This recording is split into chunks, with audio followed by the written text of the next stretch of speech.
Good morning class 12। अब आपके सामने मैं रिवीजन के तौर पे सिया राम शरण गुप्त के द्वारा लिखित एक फूल की चाह तथा सुमित्रा नंदन पंत के द्वारा लिखी आ धरती कितना देती है इसका रिवीजन कराने जा रही हूँ। सिया राम शरण गुप्त का परिचय दीजिएगा। आधुनिक काल, इनके विचारों पे गांधीवाद, विश्व बंधुत्व, सत्य, अहिंसा, करुणा इत्यादि का। इन्होंने घर पर ही रह के संस्कृत, बंगला, अंग्रेजी इत्यादि और राष्ट्र कवि मैथिली शरण गुप्त के छोटे भाई हैं। कोई भी दो रचनाएं लिख लीजिएगा, आद्रा, मौर्य विजय इत्यादि, जो भी आपको याद हो सकती है। इसके बाद अब आप आइएगा, इनकी भाषा सहज सरल एवं खड़ी बोली है, सहज सरल एवं स्पष्ट है तथा इन्होंने कथात्मक एवं भावात्मक। कथात्मक इसलिए कहेगा क्योंकि इसमें इन्होंने एक कथा को ही कविता के माध्यम से किया है। और भावात्मक इसलिए क्योंकि इसको पढ़ करके आपको यह महसूस होता है कि आज हमारा समाज इस तरह इतना शिक्षित होकर भी लोगों की विचारधारा इस प्रकार की, इसलिए कथात्मक एवं भावात्मक ये दो शैली हमने प्रयोग की। एक फूल की चाह, ये अंधविश्वास पहली चीज़, और दूसरी जो समाज में जो कुरीतियाँ फैली हुई थी उन कुरीतियों पर व्यंग करते हुए यह कविता लिखी गई है। इसमें पिता जो है वो अपनी बेटी सुखिया को, पहली चीज़ पिता को अज्ञानता है, दूसरी चीज़ पिता अछूत है, तीसरी चीज़ वो पिता निर्धन है, जिसके कारण कि समाज में महामारी फैली हुई है और उसके मन में यह शंका है कि मेरी बेटी यदि बाहर जाएगी तो मैं अछूत हूँ, मेरी बेटी का कोई इलाज नहीं करेगा, पहली चीज़। दूसरी चीज़ निर्धन हूँ, जिसके कारण कि मैं उसका इलाज कैसे कर पाऊँगा। इन सब कारणों से वह सुखिया को बाहर खेलने जाने से मना करता है, लेकिन सुखिया क्षण भर भी घर के अंदर, जैसे ही पिता बाहर जाते वह तुरंत बाहर जाती है, वो एक क्षण भी नहीं रुकती और न शांत, जिसके कारण जो पिता ने अपने सेकंड पैराग्राफ में था कि पिता ने जो डर अपने अंदर छिपाया था, हाय वही, हाय क्या है, दुख का मेन प्रमुख चीज़ यही होती है कि जब हम कोई कविता पढ़ रहे तो वो चित्र की तरह हमारी आंखों के सामने आ जाए, उसको हम चित्रात्मक भी कह सकते हैं। जब पिता कह रहा हाय वही बाहर आया, तो आपको अनुभूति हो रही है, आप महसूस कर रहे हैं इस चीज़ को, जिसके कारण कि एक दिन सुखिया के शरीर को ताप तप्त मैंने पाया, मैंने पिता के लिए प्रयोग किया गया है। अब सुखिया कह रही है ज्वर में विह्वल हो बोली वह। पहले तो ज्वर हुआ और वह ज्वर जब बहुत तेज हो गया तो जब वह विह्वल यानी व्याकुल हो उठी, तब उसने क्या बोला कि मुझको देवी के प्रसाद का एक फूल ही दो लाकर। मैंने आपसे कहा ना कि उसके अंदर अंधविश्वास था, पिता के अंदर भी कहा कि वह माँ का फूल आएगा तो मेरी बेटी स्वस्थ हो जाएगी, जिसके कारण क्योंकि कोई ना कोई परम सत्ता है और उस परम सत्ता के फूल से मेरी बेटी स्वस्थ हो जाएगी। इसलिए उस बेटी ने स्वयं बोला कि मुझको देवी के प्रसाद का एक फूल ला कर दो। अब जो थर्ड पैराग्राफ है वो प्राकृतिक उपादानों के माध्यम से स्पष्ट किया गया है। कैसे बुखार हुआ तो कैसी किस किस प्रकार की स्थिति हुई। पहली चीज, उसका कंठ कमजोर होता गया और शिथिल हुए अवयव सारे। अवयव यहाँ पे अंगों के प्रयोग के लिए किया गया कि सारे अंग धीरे धीरे शिथिल कमजोर पड़ते गए और बैठा था नौ नौ उपाय का चिंता में मैं मन मार। जो कहता था उस उपाय को वह कर रहा था, जिसके कारण वह एक तो चिंतित, क्योंकि एक छोटी सी बेटी और उसको एकमात्र वही बची हुई और वह भी ताप तप्त हो गई है महामारी से, जिसके कारण कि उन्होंने कहा कि चिंता में बैठा हुआ, मन को मारा हुआ। क्योंकि मन में किसी प्रकार का उत्साह और उल्लास नहीं रह गया, इसलिए चिंता में मन मारे शब्द का प्रयोग करिएगा। और नौ नौ उपाय को यानी अनेक प्रकार के बताए गए उपायों को वह पिता कर रहा था। अब यहाँ पे प्राकृतिक उपादान क्या है? प्रातःकाल स्फूर्ति और उल्लास का प्रतीक, हुई अलस कब दोपहरी, गर्मी की जो दोपहरी आती है उसका, स्वर्ण घनों में कब रवि, सुनहरे बादलों में कब रवि अर्थात शाम का आना, और कब लौटी संध्या गहरी। गहरी क्या है, कालिमा का प्रयोग किया गया। कालिमा क्या है, दुख का प्रेत प्रतीक है। जिसके का कालिमा से भरी हुई रात्रि का कब आगमन हुआ, या पिता ने, अर्थात सुबह से शाम हो जा रहा था, वह पिता अनेक नए उपायों को करता हुआ चिंता में मन मारे बैठा था।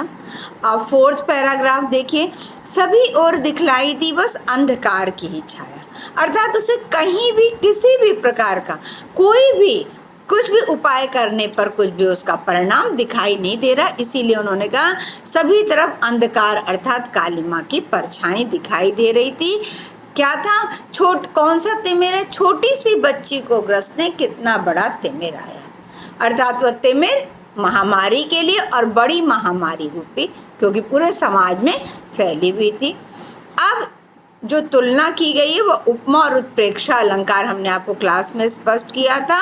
क्या था, विस्तृत महाकाश में जलते से अंगारों से उस लड़की के शरीर की तुलना किससे की गई, महाकाश में, और उस आकाश शरीर की तुलना तो आकाश से हो गई, और वह आकाश गर्मी का समय तो जो अंगारों की वर्षा कर रहे हैं वह उसके शरीर से बुखार की तपन के लिए प्रयोग किया गया था। और नेक्स्ट है, झुलसी सी जाती थी आंखें जगमग जगते तारों से, और जो तारे जिस प्रकार से जगमग रात में करते हैं ठीक उसी प्रकार से वह लड़की भी जो बुखार से आंखें जल रही थी उन्हें बार बार बंद और खोल रही थी। देख रहा था जैसे सुस्थिर हो नहीं बैठती थी, अर्थात पिता आज देख रहा है जो बेटी क्षण मात्र के लिए भी स्थिर नहीं बैठती थी और न तो वह कभी शांत होती थी। आज वो कैसी है, चुपचाप पड़ी हुई है, धारण अटल शांति से धारण करके चुपचाप पड़ी थी। अब पिता जब हर प्रकार से वो प्रयास कर रहा है, कुछ भी नहीं हो रहा, तो सोच रहा है ना कम से कम एक आवाज़ तो सुनाई दे बेटी की, जिसके कारण देखिए वो कह रहा है सुनना यही चाहता था उसे स्वयं ही उकसाकर, अर्थात स्वयं उसे प्रेरित करके चाहता था कि कम से कम एक बार तो यह बेटी कह दे कि मुझको देवी के प्रसाद का एक फूल ला कर दो। अब मंदिर का वर्णन है दूसरी घटना पे कि मंदिर कहाँ है, ऊंचे शैल से, पर्वतों की जो चोटियां हैं उन पर है। विस्तीर्ण और विशाल, विस्तीर्ण एरिया के लिए प्रयोग कर दिएगा, विशाल भव्य के लिए प्रयोग करिएगा। स्वर्ण कलश जो थे उस पे रखा हुआ जो पीले रंग का कमल है वह चमक रहा है, जिसको उन्होंने कहा कि रवि की किरणों का समूह पा करके वह चमक रहा था दीप धूप से, और चारों तरफ उत्सव की धारा गूंज रही थी। और जो भक्त वृंद थे, वृंद माने समूह थे, वो क्या मधुर कंठ से गा रहे थे, पतित तारणी पाप हारणी माता तेरी जय जय जय। जब वो कह रहे थे तो यहाँ पर वो अछूत पिता कहता है कि मेरे भी मुख से निकला बिना बड़े ही मैं पतित तारणी तेरी जय जय, पतितों को तारने वाली माँ तेरी जय जय, और बिना किसी बल के वह भी न जाने किस बल से आगे निकला।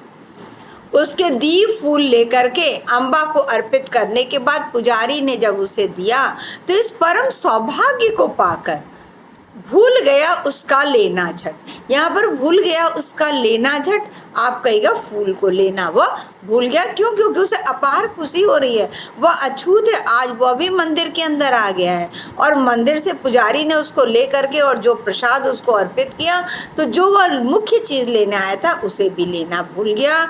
लेकिन फिर वह लेने के बाद अब उसके हृदय की पिता के हृदय की प्रसन्नता देखिए कि वह कहता है कि अब मैं अपनी बेटी को यह पवित्र पुष्प ले जा करके दूंगा। अभी वह सिंह पौर तक भी आंगन में नहीं पहुंचने पाया था। ये हमारे सभ्य समाज के ऊपर व्यंग किया गया है कि अभी वह सिंह पौर तक भी नहीं पहुंचने पाया था कि अचानक यह सुनाई पड़ा कि यह अछूत मंदिर के अंदर कैसे आया, इसलिए इसे पकड़ो देखो। और देखिए क्या किया है, भले मनुष्यों के जैसा और साफ स्वच्छ परिधान, अर्थात ऊपरी तौर पर साफ और स्वच्छ परिधान, मन शुद्ध होना आवश्यक नहीं है, बल्कि भले मनुष्यों का कहना है कि मेरा परिधान स्वच्छ होना चाहिए। आप ही ने मंदिर में घुसकर किया अनर्थ बड़ा भारी। आप पॉइंट्स देख लीजिएगा, पहला है अनर्थ और दूसरा है मंदिर की जो चिरकालिक शुचिता है उसको उसने अपवित्र कर दिया।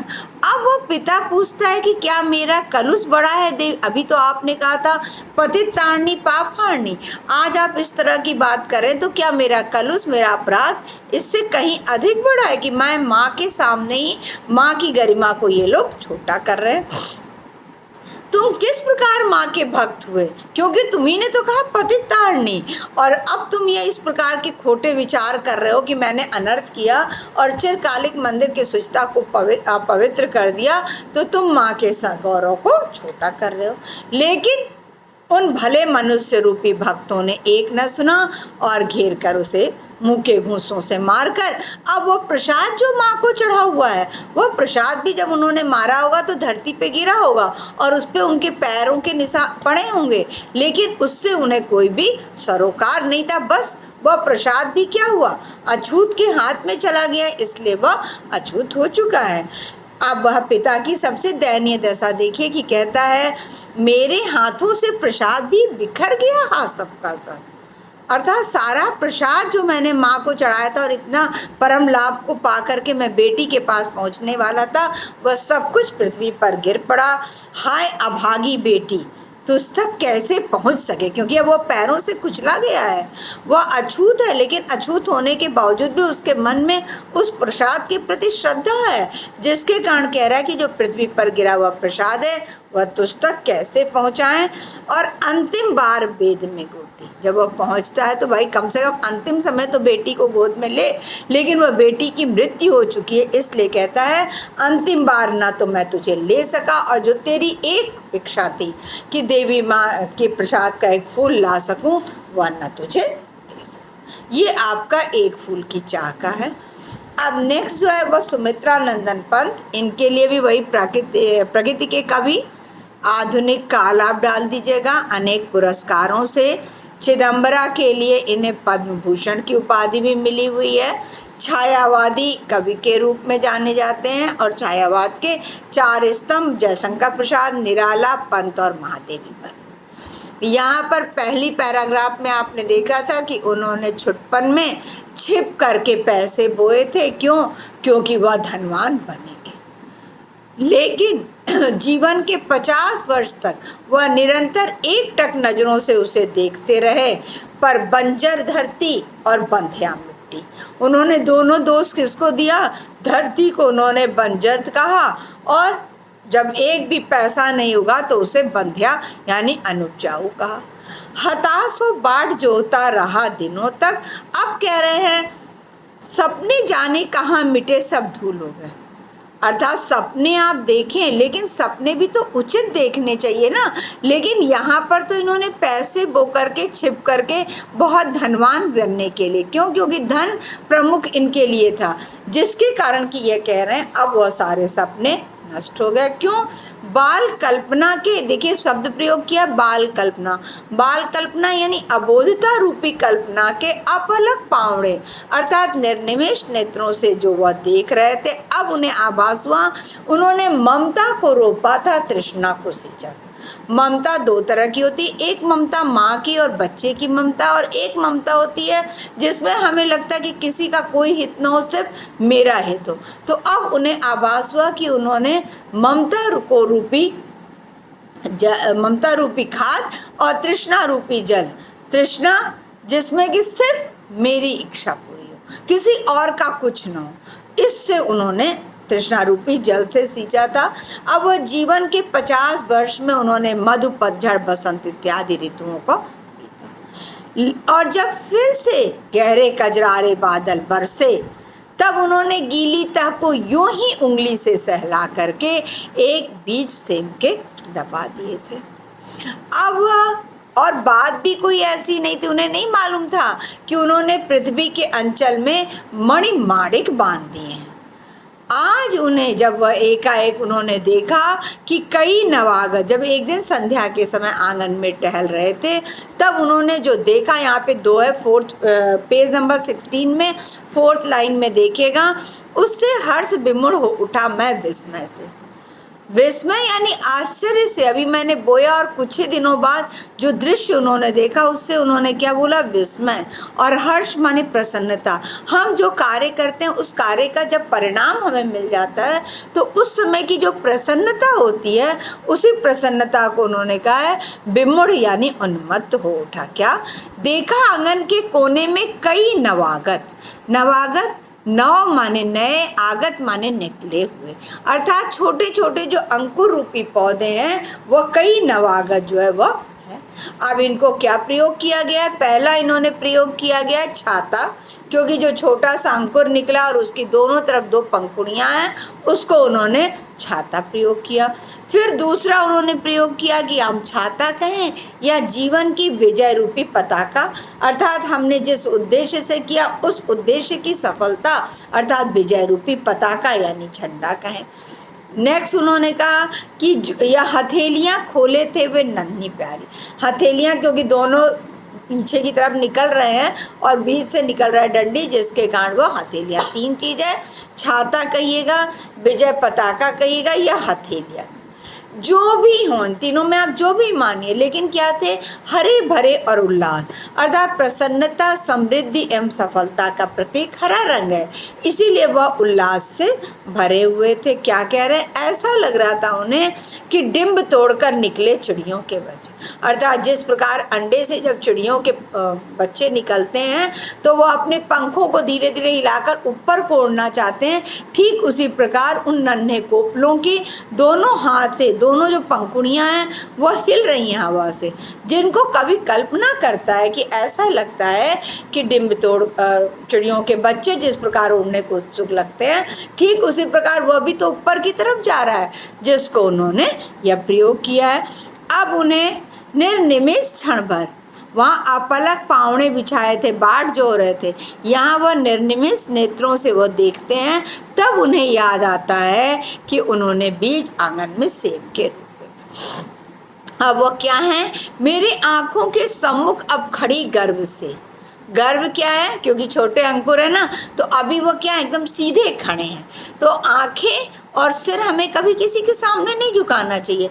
इसका संकेत उन्होंने उसके क्यों, क्योंकि सेम जो है वो ज्ञान का प्रतीक होने कारण उन्होंने कहा वो मेरे आंखों के सम्मुख ही गर्व से खड़े अपने छोटे छोटे पैरों को पटकते हुए आगे बढ़ रहे हैं। अब उसका उन्होंने मखमली चंदोवे अर्थात शामियाने से प्रयोग किया है, अनगिनत पत्तों से लद गई हैं और जो दीवार की सहारा लेकर बेलें फैल रही हैं उसको उन्होंने झरने से तुलना की है। अमावस्या के दिन जिस प्रकार आकाश मंडल में तारे चमकते हैं वैसे उसके सफ़ेद फूल उस सेम की लतर से। नेक्स्ट उन्होंने चोटियों के मोती से तुलना दी और फिर उन्होंने साड़ी के आंचल के बूटों से तुलना दी। अब आप फोर्थ के बाद फिफ्थ लाइन से देखिएगा, संदेश दीजिएगा, कितनी सारी फलियां, क्योंकि उन्होंने फलियों को तोड़ा। यही तो है ना, ज्ञान को आप चाहे जितना भी बांटिए उतना बढ़ता चला जाता है, और धन को यदि आप बांटेंगे तो वह खत्म होता जाएगा। सेम हमें क्या प्रयोग कर रहा है कि कितनी भी फलियां तोड़ने के बावजूद भी उसमें न जाने कितनी फलियां निकलती रहीं। अब कवि को आभास हुआ, पहला अपने फलियों के आधार पर करिएगा, सेकंड पॉइंट संदेश में दीजिएगा कि यह धरती कितना देती है अपने प्यारे पुत्रों को। वहाँ धरती को उन्होंने बंध्या और बंजर किया था, यहाँ पर अब उन्हें आभास हुआ कि यह धरती माँ हमें अन्न जल देकर हमारा किस प्रकार पालन करती है। अब कहते हैं बचपन में छी स्वार्थ लोभ बस, छी मतलब मैंने इतना घृणित कार्य किया कि लोगों से छिप कर के पैसे बोए थे। नेक्स्ट उन्होंने कहा है मेरा स्वार्थ था कि मैं ही धनवान बनूं, और लोभ यानी तृष्णा थी।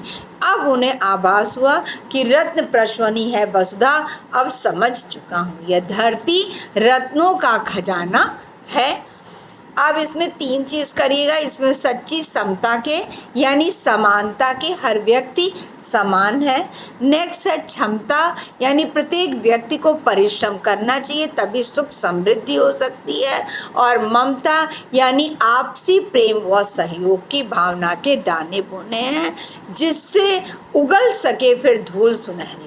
वहाँ सपने जाने कहाँ मिटे, सब धूल हो गए। यहाँ पर इसी धूल पर इन्होंने क्या किया है, जब हम समता, ममता एवं क्षमता के दाने बोएंगे तभी सुनहरी फसलें उगेंगी, और जब सुनहरी फसलें उगेंगी तभी विश्व में सुख समृद्धि व सोने की चिड़िया कहा जाएगा।